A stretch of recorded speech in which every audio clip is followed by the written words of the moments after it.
అయితే మీ కెరీర్‌లోనే ఒక హ్మ్. బెస్ట్ ఫిల్మ్ అంటే మలుపు అని కూడా అనొచ్చేమో. అంటే ఒక మెయిన్ స్ట్రీమ్ 'గులాబీ'.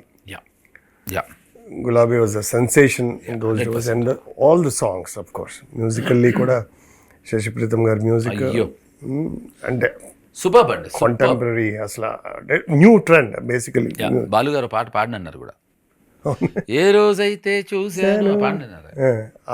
ఆ పిచ్కి ఏళ్ళ నేను పాడిన ఆ పిచ్చిలో నేను పాడను అన్నారు. అంటే క్లాస్ రూమ్లో తపస్సు చేయటం చాలా బాగా రాసినా కూడా నాకు మీరు ఇందాక అడిగినా పడలేదు, మీరు అడగకపోయినా నేను పాడతాను. అది ఆ లైన్ నాకు ఎంత ఇష్టం అంటే, కాలేజీలో మహారాజులు ఈ గేటు దాటాక ప్రజలవుదురు. ఎంత అద్భుతంగా చెప్పాడండి. కాలేజీలో మహారాజులు ఈ గేటు దాటాక అంతే కదండి, కాలేజీలో అందరూ మహారాజులమే. ఐ వాస్ గ్లూడ్ అండి, గ్లూడ్. సో శాస్త్రి గారి వల్ల జరిగిన మరొక అద్భుతమైన నష్టం దాంట్లో మొదటిసారి ఒకటి జరిగింది. సో ఈయనకి పక్కన ఉన్నట్టే తెలిసినట్టే తలుపారు ఆయన.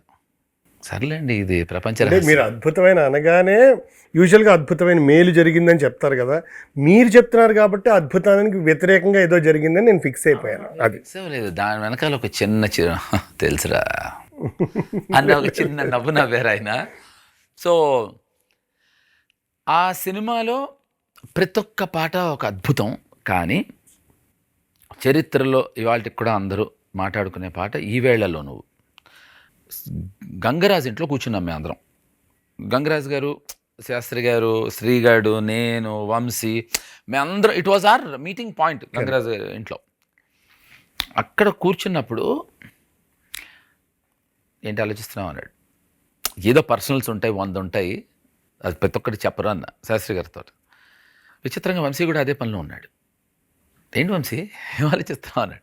అయ్యే ఏం లేదు గురుగారు, రేపు షార్ట్ అలా లేదమ్మా అన్నాడు ఆయన. నాకు ఎందుకో అనిపిస్తుంది మీ ఇద్దరు ఏదో ఒక ట్రాక్లో ఉన్నారని. ఈ వేళలో నువ్వు ఏం చేస్తున్నావు అనుకుంటున్నావు కదా అన్నాడండి. వంశీ అదేం లేదండి అన్నాడు. అదే సార్, అన్ఫార్చునేట్లీ ఇద్దరం అదే అనుకుంటున్నాం అన్న. So he wrote that song purely out of that moment thing, and Gangaraj Garu was he's one more amazing guy. So అక్కడ ఈ పాట అక్కడ ఉద్భవించిన తర్వాత పాట వద్దనుకున్నారు యాక్చువల్గా. వద్దనుకోవటం కాదండి, అది కూడా చెప్తాను. క్యాసెట్ రికార్డింగ్ కోసం కాదు కరెక్ట్. యాక్చువల్లీ ఆడియో కంపెనీలో 5 సాంగ్లు ఉండాలి కనుక ఒక సాంగ్ చేయాలి కాబట్టే ఇప్పుడు దీనికి హడావిడి లేదు. శాస్త్రి గారి దగ్గర సిట్టింగ్ లేదు. 5వ పాట రాయాలి అని గంగరాజు గారి ఇంట్లో రోజు కలిసినప్పుడు ఇక్కడి నుంచి వచ్చిన దాని నుంచి ఆయన ఆ ట్యూన్తో రాసేసాడు. ఇదే పాట రాసేద్దాం మనం, ఎందుకు వచ్చిన గొడవ అని రాసేసారు ఆయన. రాసిన తర్వాత ఆ పాటని అప్పటికి నాకు వంశీకి చాలా మంచి మిస్అండర్స్టాండింగ్లో ఉన్నాం. సో అద్భుతమైన నష్టం, మంచి మిస్అండర్స్టాండింగ్. నష్టమేం లేదండి, ఇందాక వాడింది అదే అద్భుతమైన నష్టమే. సో ఆ పాట వంశీ పగబట్టి శ్రీగాడి చేత పిలిచి పాటించాడు ఫస్ట్. అది ఎవరికి తెలియదు, చరిత్రలో ఎవరికి తెలియని శాస్త్రి గారి పాటని శాస్త్రి గారి ప్రోగ్రాంలోనే చెప్పాల్సి వస్తుంది చూసారా. ఇది ఈ వేళలో అది అమ్మాయి పాట కదా కాదు. ఫస్ట్ ఇక్కడ రామనాయుడు గారి స్టూడియోస్లో మధుగాడు సౌండ్ ఇంజనీర్. సో మధు దాంట్లో తన ఆధ్వర్యంలో జరుగుతుంటే నేను పైకి రానన్నాను, నేను కిందే కూర్చుంటా అన్నా. నా అదృష్టం శ్రీగాడి గొంతు ఆ రోజు అస్సలు సహకరించలేదు. వాడి గొంతు పాడైపోయిందిరా వంశీ, వద్దురా అంటే లేదు నువ్వు పాడాల్సిందే. సో ఇక వంశీ ఏంటంటే ఇప్పుడు అబ్బాయి పాడితే అమ్మాయిలంతా నేను ఊహించుకుంటారా అంటాడు. శాస్త్రి గారు అదే ఉండాలి కదమ్మా, నేను రాసింది అదే. నేను శాస్త్రి గారికి ఫోను, ఏంటి మీరు రాయటం కాదు, తక్కువ జస్ట్ ర్యామ్ డూమ్ డిష్ అంటే నేను మాట్లాడతానన్నారు ఆయన. అంటే ఆయన మాకు లిరిసిస్టే కాదండి, he became a bouncing board, a friend, a family, a guide. తీసి వంశీ చాలా తప్పిది అని వంశీకి శాస్త్రి గారు కొంచెం గట్టిగా మందలిచ్చి, ఇదంతా రామగారికి తెలీదు, ప్రొడ్యూసర్ ఆయన మందలిచ్చి. ఇప్పుడు ఇది ఎంతమందికి తెలుసండి ఈ పాట శాస్త్రి గారి వల్ల ఫిమేల్ వెర్షన్ ఉందని. శాస్త్రి గారు ఇన్సిస్ట్ చేసి నేను ఇది ఒక అమ్మాయి పాట అని ఊహించి రాసి, ఇది క్యాసెట్ కోసమేనండి అన్నాడు వంశీ.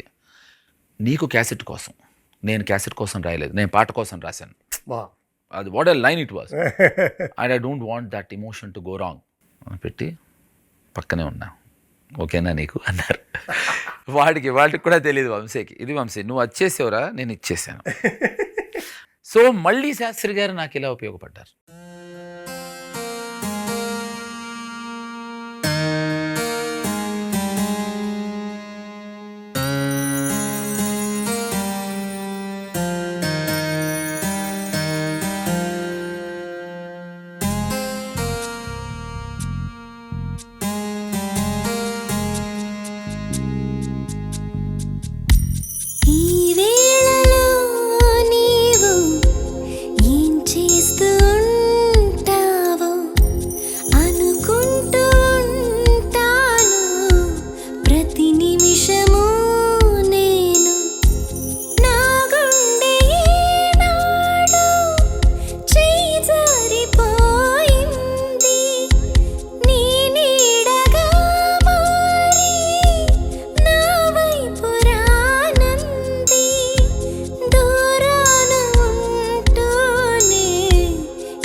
ఏం చేస్తూ